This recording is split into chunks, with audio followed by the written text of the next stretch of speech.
महाशिवरात्रि की सबको शुभकामनाएं। हे शिव शंभू तेरे डमरू का दीवाना ये जहान है। आपने बताया कि आप शक्ति के बहुत बड़े उपासक हैं। शंकर भगवान की भी मुझे यही प्रेरणा है। राम कृष्ण करते तेरी विनती, तू कालो के काल। हर हर हर महादेव, हर हर हर महादेव।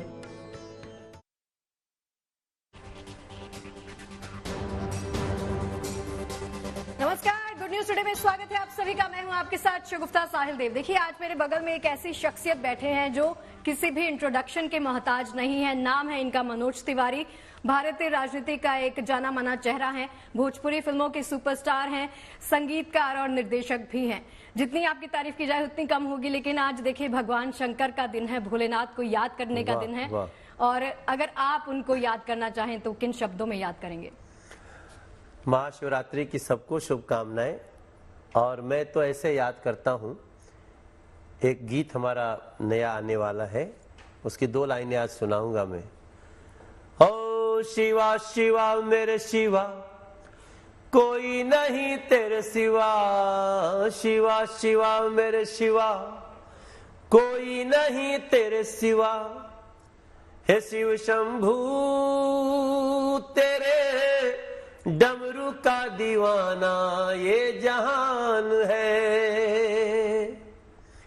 हो तेरे डमरू का दीवाना ये जहान है। शिवा शिवा मेरे सिवा, कोई नहीं तेरे सिवा।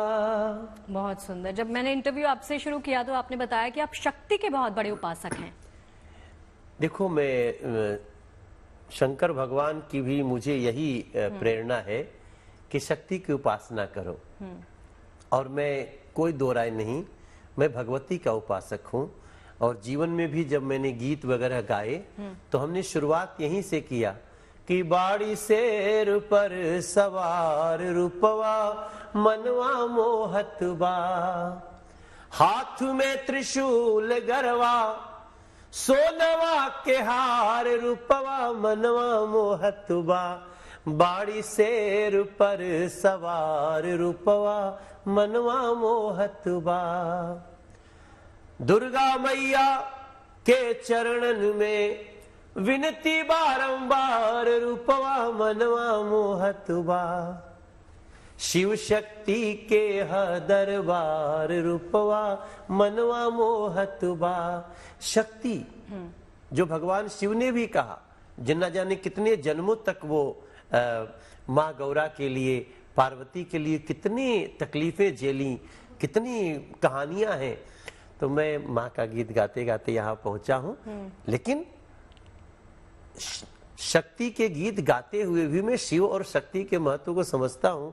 और आज देखो कितना अच्छा है, आज महाशिवरात्रि भी है और आज ही अंतर्राष्ट्रीय महिला दिवस भी है। तो आज तो सही मायने में शिव और शक्ति का मिलन हम देख रहे हैं। और हमें याद आ रहा है चंद्रमा पे, जहाँ साउथ पोल पे हम उतरे, उस जगह का नाम भी, यहाँ तो देखो कितना अच्छा बना हुआ है। वहाँ चंद्रमा भी दिख रहे हैं, शिव भी हैं, जटाएं भी हैं, सृष्टि भी है। सृष्टि के रचयिता की चूंकि हम आज बात कर रहे हैं। आपको कला के क्षेत्र में मृदुल नाम दिया गया, ये नाम किसने दिया आपको और ये कहानी क्या है? बहुत दिलचस्प। ये नाम मुझे गुलशन कुमार जी ने दे दिया था 1996 में। जो तब मैं उनके पास गया था, मेरा एल्बम भी उन्होंने ही निकाला था। और मैंने इसको अपनी परिभाषा बना लिया। मृदुल मतलब सॉफ्ट। तो मुझे विनम्र, इसकी परिभाषा हमने बनाई है कि हमें सॉफ्ट रहना है। हम अब देखो राजनीति में हैं हम सुगुप्ता जी, फिर भी मृदुल बने रहना आसान नहीं है। लेकिन हम कोशिश करते हैं कि हम बहुत बिलो द बेल्ट बात नहीं करते, इशू बेस्ड बात करते हैं। और शायद वो लोगों को भी अच्छा लगता है, इसलिए मुझे बहुत प्यार देते हैं। अच्छा, आज चूंकि महिलाओं की हम बात कर रहे हैं, आज महिला दिवस मनाया जा रहा है, तो महिला सशक्तिकरण की हम बात करते हैं, तो महिलाओं को याद करता हुआ कुछ जहन में आ रहा है आज? देखिए, महिला सशक्तिकरण का युग चल रहा है। अगर हम ये युग राम राज का अगर चल रहा है तो ये महिला सशक्तिकरण का भी युग है। और उस जब नरेंद्र मोदी जी इसको चाहे महिला आरक्षण से लेकर के और महिलाओं के घरों की सुविधाओं से लेकर के, महिलाओं के आंखों में धुएं लगने से लेकर के, इज्जत घर से लेके, तो मुझे कई ऐसे गीत याद आते हैं जहां में एक लाइन गाई जाती थी पहले। जब बेटी विदाई होती थी ना तो गाया जाता था कि काहे को ब्याही विदेश, अरे लखिया बाबुल मोरे, काहे को ब्याही विदेश। उसमें एक लाइन थी कि हम तो बाबुल तोरे खूंटे की गैया, जहां कह दो हक जाऊं, अरे लखिया बाबुल मोरे। अब ये गीत जब होता था ना तो एक टीस रहती थी कि बेटी का बाप, बेटी की माँ क्यों इतना ऐसी सी बातें क्यों करते थे। आज देखो कि घर में जन्म गई बिटिया जो आई, बजने लगी है अब घर घर बधाई, बिटिया बनी सौभाग्य हमारी। मैं बेटियों का पिता हूं। बिटिया बनी सौभाग्य हमारी, हे त्रिपुरारी, बिटिया बनी सौभाग्य। बेटियां सज रही, बेटियां बढ़ रही, सेना से लेके अंतरिक्ष तक चल रही, बेटी बनी मोरा भाग, हे त्रिपुरारी। इन भाव में अगर हम आज महाशिवरात्रि को और महिला दिवस को याद करें तो ड्रास्टिक चेंज है। और उसके लिए नरेंद्र मोदी जी को जरूर हमें याद करना पड़ेगा, जिनका विश्वास है कि महिलाएं चमत्कार कर सकती हैं। जी, और ये जो शब्द निकले ना अपने मुख से, ये भाव विभोर करते हैं। मनोज जी, जब हम आज की महिमा की बात करते हैं शिवरात्रि की, तो जब हम जीवन पर आते हैं ना, तो जीवन सुखों के साथ दुखों का भी सार है। सुख आता है तो दुख भी आता है, और भगवान शिव से हम सभी यही प्रार्थना करते हैं कि दुखों का, कष्टों का निवारण हो सके। तो प्रेरित करती हुई, जीवन को आगे बढ़ाती हुई, जीवन में प्रेरणादायी बातें थोड़ी बताइए, कैसे आगे बढ़ा जाए। देखिए, शिव जी की तो कहानी ही ऐसी है ना कि शिव जी के लिए कुछ भी असंभव नहीं था, फिर भी उन्होंने सती होते देखा अपनी धर्म पत्नी को, गौरा को। और क्यों सती होते देखा? क्योंकि पति का अपमान बर्दाश्त नहीं कर पाए। इन कहानियों में जो निकलता है ना, मैं तो कहता हूं कि आप बहुत सारे वेदों उपनिषदों के बीच जो पंक्तियां हैं, यत्र नार्यस्तु पूज्यन्ते रमन्ते तत्र देवता, क्यों कहा गया कि जहां नारी की पूजा होती है वहां देवता वास करते हैं। मैं ये नहीं कहता कि पति पत्नी में झगड़े नहीं हो सकते, लेकिन जिस घर में प्रेम व्यवहार हो गया ना, उसकी उड़ान भी अलग होती है। जहां समन्वय होने लगा ना, उसकी उड़ान कमाल की है। आप देखिए, शिव जी को पाने के लिए गौरा हर जन्म में उनकी आराधना की है, और शिव जैसा अड़बंगी तपस्वी, जंगल में रहने वाले, पहाड़ पे रहने वाले, फिर भी उसको स्वीकार करती हुई गौरा ने जो जितनी बातें रची हैं, वो आज के लिए प्रेरक कहानियां हैं। मैं तो सभी को बोलूंगा कि दाम्पत्य कैसे खुश रहे, इस पर काम करिए। हमारे एक गुरु जी है, वो कहते हैं कि पति पत्नी को प्यार करे और पत्नी पति का आदर करे।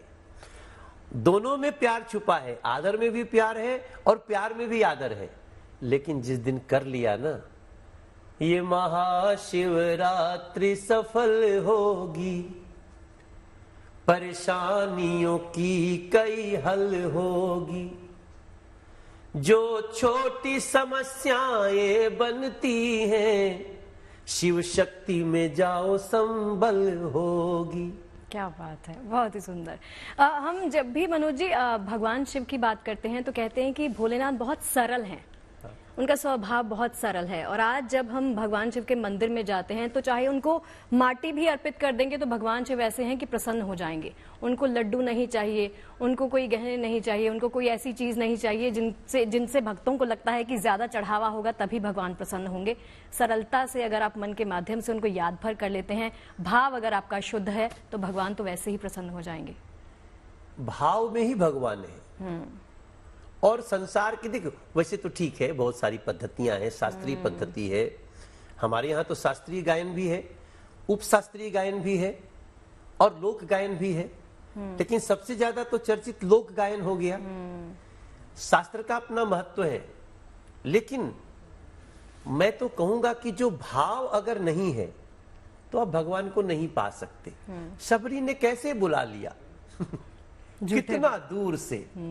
वो तो सोचिए, अयोध्या के राजा राम पैदल चल के शबरी के पास पहुंचते हैं। और शबरी ही छोड़िए, माता शबरी के साथ साथ बहुत सारी ऐसे शंकर भगवान की ऐसी कहानियां हैं। गौरा मैया ने कभी कह, भोला भांग तुम्हारी, मैं तो घोटत घोटत हारी, मेरे दोनों बाह दुखाए। मैं रोज रोज नहीं भांग पी सकती हूँ बाबा। ये क्यों? जब उन्होंने जैसे ही कहा कि ये भांग नहीं, ये भांग नहीं, यह विष है गौरा, जो मैं ही पी सकता हूं, और विष पी करके भी खड़ा रहे वो मैं ही जी सकता हूं। जैसे ही गौरा मैया को समझ में आता, ओ संसार बचाना है विष से, समुद्र मंथन से आया,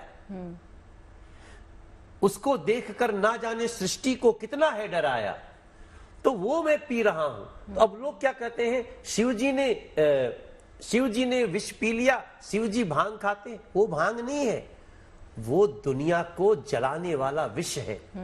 उसको शिव जैसा कोई नीलकंठ ही पचा सकता है। बात है तो चलेंगे इस भाव को। जब भाव होगा ना, तो हम लोग ये कहते हैं कि जब भक्त नहीं होंगे तो भगवान कहाँ होगा, जब भाव नहीं होंगे तो भगवान कहाँ होगा, तेरी मेरी समस्या का समाधान कहाँ होगा। क्या बात है। अच्छा, भोलेनाथ की महिमा के प्रति अगर आप गुणगान कुछ करना चाहें जो आपके दिल के बहुत ज्यादा नजदीक हो, ऐसा कोई गीत? देखिए, भोले बाबा का तो मैं इतना भजन गाता हूँ, इतना गाया हूँ, और मैं अक्सर ये कहता हूं कि हर हर हर महादेव, हर हर हर महादेव। वेद भी बखाने हो, पुराण भी बखाने, शंभु जी तोहार महिमा जग पहचाने। राम कृष्ण करते तेरी विनती, राम और कृष्ण भी, राम कृष्ण करते तेरी विनती, तू कालों के काल, हर हर हर महादेव, हर हर हर महादेव। भाव से जीत लेता जग तुमको, भाव से जीत लेता जग तुमको, हे नीलकंठ विशाल, हर हर हर महादेव, हर हर हर महादेव। हर मतलब ये देखो, आज मैं आपसे बोलना चाहता हूं, हर हर महादेव कह रहे हैं तो कह रहे हैं भोले बाबा हरण कर लो। क्या? हमारे मन की ईर्ष्या, हमारे मन के पाप, हमारे मन के विकार, तो कहा करिए। ये सारी चीजों में शिव का जो पूजन है उसका बहुत पवित्र दिन पे आप हमसे ये बातें कर रही हैं। मुझे मैं तो बहुत कुछ दिमाग में चलते रहता है। एक ना सिचुएशन आई मनोज जी मेरे दिमाग में कि एक भक्त बैठा है, प्रभु के दर पर बैठा है और दुखों से घिरा पड़ा है, अपनी पीड़ा को वो चाहता है कि भगवान शिव जो है वो हर ले। तो बताइए किन शब्दों के जरिए हरेंगे? देखिए, भाव का कोई शॉर्टकट नहीं है। हम सभी लोगों से बोलना चाहते हैं, ऐसा नहीं कि हम महाशिवरात्रि पे बस व्रत रख लिए और भोले बाबा खुश हो गए, ऐसा नहीं है। और आप व्रत नहीं भी रखेंगे, भोले बाबा के चरित्र में जाइए। भोले बाबा भी भगवान कृष्ण के बाल रूप को दर्शन करने के लिए मां यशोदा के सामने लौटे हैं। राम जी को भज करके उनको शांति मिलती है। लेकिन जब हम तो कहते हैं कि जब आप भोले बाबा को भजिए ना, तो ये कहा करिए। एक भाव मेरे मन में आता है कि दर्शन देंगे शिवनाथ, दर बर्तन साफ कर ले। दर्शन देंगे भोलेनाथ, ये बर्तन साफ कर ले। तेरे मन में रहे ना पाप, तेरे मन में रहे ना पाप, ये बर्तन साफ कर ले। दर्शन देंगे भोलेनाथ, ये मन का बर्तन, हृदय का बर्तन, उसको साफ कर लीजिए। इसको साफ कर लो। और साफ कर लिया ना तो भगवान भोले बाबा तो घर पे चले आते हैं। बस पहचानने वाली आंखें होनी चाहिए। आपने कहा ना, आपने बड़े सुंदर शब्दों में कहा कि भोलेनाथ एक भाव है, ये भाव शुद्ध होना चाहिए, ये भाव साफ होना चाहिए। तो अंत की तरफ चलिए बढ़ते हुए इस भाव को ही हम भी, क्योंकि भाव विभोर हो रहे हैं, तो भगवान शिव के प्रति एक और गीत आपके जरिए। हम काशी वाले हैं तो हम लोग एक गीत बहुत जो भी हो जहां होते हैं गाते हैं कि हर हर महादेव शंभो, काशी विश्वनाथ गंगे, काशी विश्वनाथ गंगे, गौरा पार्वती संगे। हर हर महादेव शंभो, काशी विश्वनाथ गंगे। हरे उस काशी नगरी में कोई ना रहे भूखे नंगे। हर हर महादेव शंभो, काशी विश्वनाथ गंगे। उस काशी विश्वनाथ को प्रणाम। महाशिवरात्रि की सबको शुभकामनाएं। सभी को शुभकामनाएं और आपका हमारे साथ जुड़ने के लिए बहुत बहुत शुक्रिया। बहुत मजा आया आपसे बातचीत करके। मैं थोड़ा कथावाचक टाइप का हो गया। गुड न्यूज टुडे है ना, तो गुड न्यूज टुडे का मंच है, तो यहाँ पर सब अच्छी बातें हो गया। मैं आते आते मेरा चिप बदल गया। बहुत बहुत धन्यवाद मनोज। जय जय बहुत बहुत धन्यवाद। और चलिए हमारी इस खास पेशकश में फिलहाल के लिए इतना ही। देश और दुनिया की तमाम अच्छी खबरों के लिए आप देखते रहिए GMT। नमस्कार।